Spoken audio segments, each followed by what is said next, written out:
Ministry of Finance are together holding the 4th edition, and I thank Shri N.K. Singh for persistently building on edition after edition. The gathering and the domain of experts with whom he gets in touch and brings them over has absolutely meaningful participation, and the outcomes have always been very useful for all of us to see where our next steps should lie. So in that regard, the 4th edition for me gives me the confidence that Indian policy making is guided by a good churn at the conclave, and the outcomes have not just helped in our policy making but also in holding global conferences, and the G20 of 2023 stands out as a classic example, where with some hope we were still able to get thinking heads and observers together to talk about the pressing issues as we saw then, which continue to be pressing issues today, of reforming the multilateral institutions. N.K. Singh did make an observation that further and further dilution of multilateral institutions is chiseling away, if I can say, or chipping away the confidence the global community had that somehow we will be able to come around to strengthening these institutions, because they were the ones which held out during times of need. However, with these thoughts at the back of our minds, let me formally give my thoughts here, which largely pertain to the global situation which a country like India, aspiring to take a twin-track approach to this seeking of prosperity, which has been long denied to us. Not denied by anybody else, but denied by factors which didn't help us to project and move faster, some of our own making and some global situations and the uncertainties. But today, Honorable Prime Minister has actually set the two-track in motion, one being reaching by 2047 a position where you're able to say that you're a developed country, Vikasit Bharat. If that is one of the track, the other track is how do you reach that unless you are Atmanirbhar, unless you're self-reliant. Largely, it does not for a moment mean that we want to shut our economy and make ourselves look inward. So if the twin track is ready before us, and we will have to not go on a speed which in terms of numbers at 4, at 5, at 5.5 of GDP, but reach 8% of GDP is the one which can give us the speed to reach the destination by 2047. So with that as a background largely, I'd like to say that it gives me great pleasure to be here among such an esteemed gathering. And I'd like to extend my congratulations to N.K. Singh, the President of Institute of Economic Growth, and Dr. Sabyasachi Khar, Director of the Institute of Economic Growth, for convening the 4th edition of the Kautilya Economic Conclave. We are in an era of unprecedented global uncertainty and volatility. This conclave provides an invaluable opportunity to bring together distinguished economists and policymakers, sharing ideas and engaging in meaningful discussions to solve critical common challenges which most nations face, is absolutely responsibility that this gathering cannot shirk away. The theme before us, seeking prosperity in troubled times or turbulent times, mirrors the aspirations of each one of the nations and the world as a whole who are looking to get out of this uncertainty. So we gather at a time when the very foundation of the global order are shifting beneath our feet. The world that emerged after the end of the Cold War, which led to the expansion of globalization, open markets, and the pursuit of multilateral cooperation, now appears to be a relic of the past. For 3 decades, a contested equilibrium allowed nations to pursue prosperity through integration and interdependence. That equilibrium has inevitably been upended, and the rules of international engagement are being rewritten, stating that the present is turbulent in some sense would be an understatement. The scale of the challenge which is in our hand is rather too big, so we will be understating the scale of the challenge at hand. What we face is not a temporary disruption, but a structural transformation. The question, therefore, is, and this is something on which I will request the gathering to ponder and come out with some answers, because none of what I'm going to say are answers to the problem which are in our hand. But problem exists and we'll have to find solutions. So the question is, what lies on the other side of this transformation? If indeed this uncertainty, if indeed this not temporary disruption, but indeed the uncertainty is a structural transformation. And I would like to put it in that, in those words. And if indeed it is structural transformation, what lies in the other side? What will the new equilibrium look like? And who will shape it? And on what terms will it be shaped? These questions are not easily answered, as this equation has to be taking into consideration very many variables, not just a few, but many variables.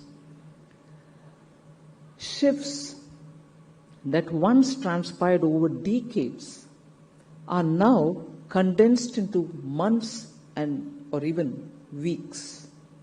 And tangled with these are the policymakers, wrestling with unforeseen challenges, searching for an equilibrium. So, by definition, epochal historical turning points do not come around every year. That's why they're epochal. For most of us, in our lifetime, the arc of history never bends. It is linear. We only see the upward slope. That is why we sometimes make the mistake of only seeing the upward slope, of projecting history linearly. This is also why confidence in continuing with the confidence in continuity has rapidly waned as we experience the arc of history bending now, giving way to pervasive doubt. The global economy itself reflects this. And how? Low investment, high cost of capital, volatile energy prices, and the ever-present tension between growth, stability, and sustainability. For decades, many Asian nations absorbed the material gains of globalization without adopting the same political values that represented or underpinned the Western society. Today, they assert alternative models of growth and governance, drawing on their civilizational continuities. Their emergence questions the assumption of the Western liberal values are the only path to economic success.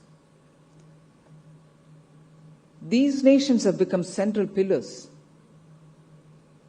of the global order in economic, political, and technological terms.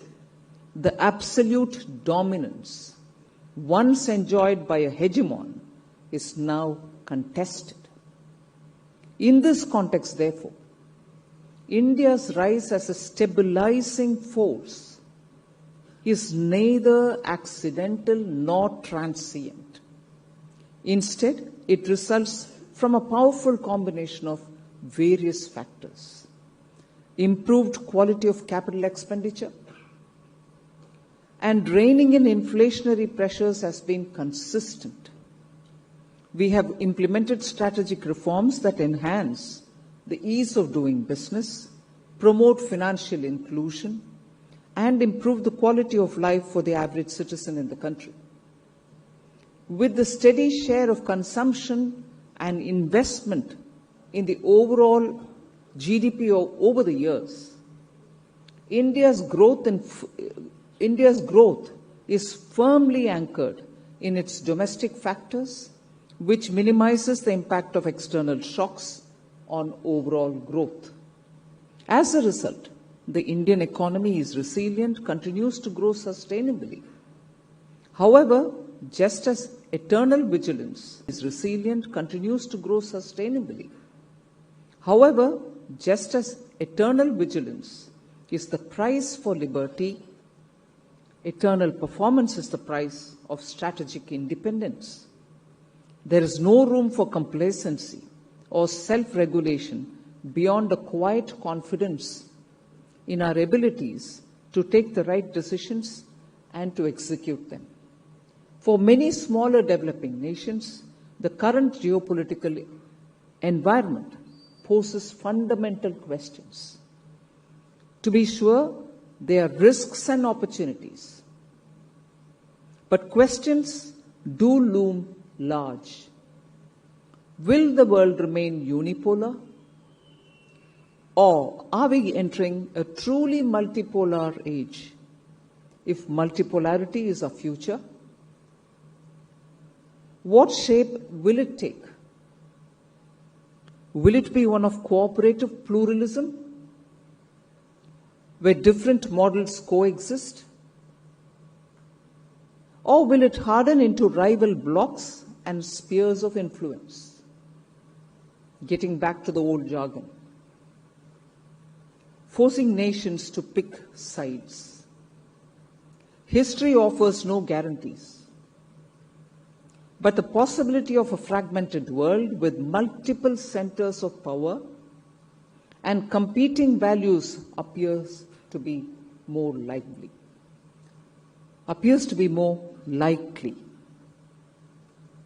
So the trade-offs and imbalances, we need to spend a minute on that. So the questions that we asked are not abstract. They directly impact lives of our citizens. For nations still climbing the development ladder, the trade-offs are particularly acute. Between energy transition and energy security, between the imperative of growth and the urgency of sustainability. So these are questions which are hitting the common man's lives. Between the drive for innovation and the realities of the labor markets, rich with young populations. Between attracting capital and the burden of high borrowing costs. Between the demands of productive investments and the temptation of financialization. These trade-offs define our options. They're not easily resolved, yet they cannot be ignored. These trade-offs are accentuated in a world with trends towards de-risking, decoupling, and hence slowing globalization. Globalization, economic integration, and immigration are not natural states of affairs. They can unravel under pressure as they have in the past.